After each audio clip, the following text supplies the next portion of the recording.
All right, what's going on out there in bike land? Just wanted to tell everybody, hope they had a good 4th of July, and trying to get my videos up for you guys. Dealing with a little bit of oppression.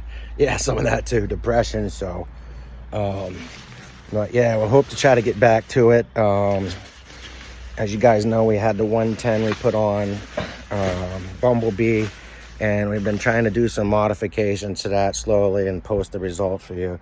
Ran into a couple of snags. We'll get back to that later. This video is for Kevin, and as you can see, my glasses are on here, so my eyes have not been that good lately for whatever reason. But looking at your video, I just wanted to share a couple of things with you about what I may or may not know, and do with it as you wish. So without further ado, hanging in the stand, I honestly can't tell, but I want to say that unless CDH has modified or reinvented the frame, I want to say you have a felt faker frame. The video says that it's a gas bike frame. There's a huge difference. You may have seen something in a video before, somebody out there explaining this or talking about this. This is your tank. As you can see, it's slim, it's narrow, it's thin. This is kind of a fat, wider bodied tank.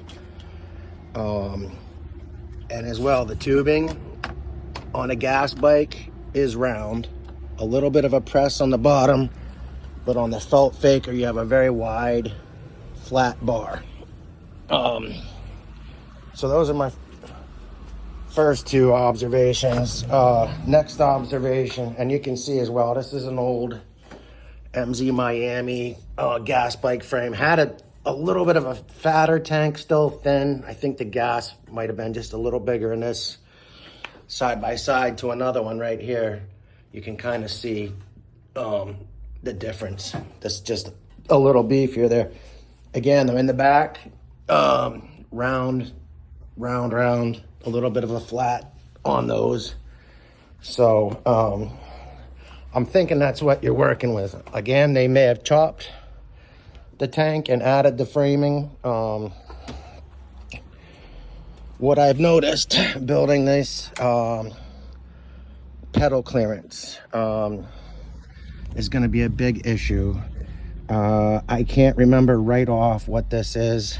I can try to go back through my notes and look it up, but you've got to get wider than suggested because you need just a little bit of clearance to get your pedals past the engine case, the pedal themselves, or the crank on the pedal himself. The second thing is going to be your pipe clearance. So I saw what you had there. If you're going to put that monster on there, God bless you, and awesome job of that too. I really like the look of that thing. But not only do you need to raise this up in the front, you can see what I did was I had a machine shop make me a spacer just to bring that up, and then I used the front of the clamp there just so that's secure. You can see I've got a little bit of a rubber spacer in there right now. I didn't have time to actually finish making those fit perfectly, but and then in the back, because what I was telling you about before, so you've got yours jacked up like that now. What you need to do though is raise it up.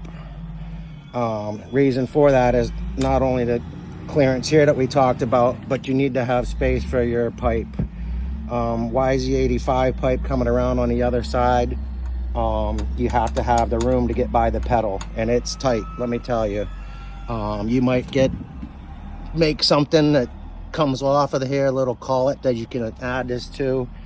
You could machine maybe an extra square taper thing, kind of like if you just cut this off and that, so that you could put this further out. I don't know, you're inventive, you'll figure it out. But I just wanted to let you know, you definitely need to raise it in the back.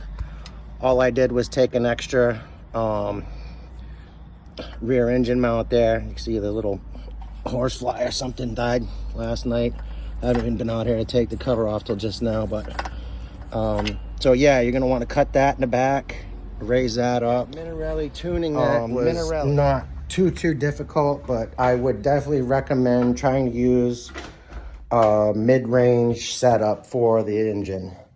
So you've got, and if I'm saying the math wrong, I'm sorry, but I think it's up to 2 or 3 inches is your low end, 3 to 5 is mid, and then 5 to 7 is high end. When I'm saying that, that's the space from your reed to your carburetor. For as far as tuning it, not tuning it with the jet and the fuel, but or the needle valve rather. But yeah, so I would definitely recommend. I tried a couple setups. Mid-range seems to be the better one. It looks like you've already got a spigot you made on there. Should get you in the right direction. I'd maybe even just try to start there.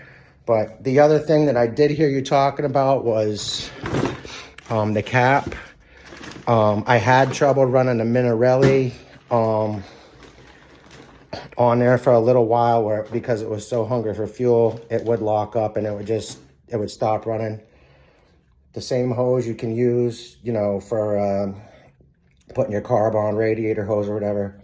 The diameter of this should just fit right inside. It should be able to just cut a nice clean spacer, and then you tighten it, but not tighten it to keep it from vibrating, and it just, that little bit made the difference that the air was getting in there. Some guys will drill a hole or put the vent tube on. You may or may not have to do that. Like I said, I wouldn't. I have the cap on here without it. And on the gas bike, we got a little tiny hole in there, 1/8 inch drill. So it's up to you. You have to fool it and see what happens. But awesome, man. I really love your other builds. You've been very, very creative. So look forward to see what this thing does. Hope that helps you, man. And as well, hey, rubber side to the road, and have a great day. Godspeed.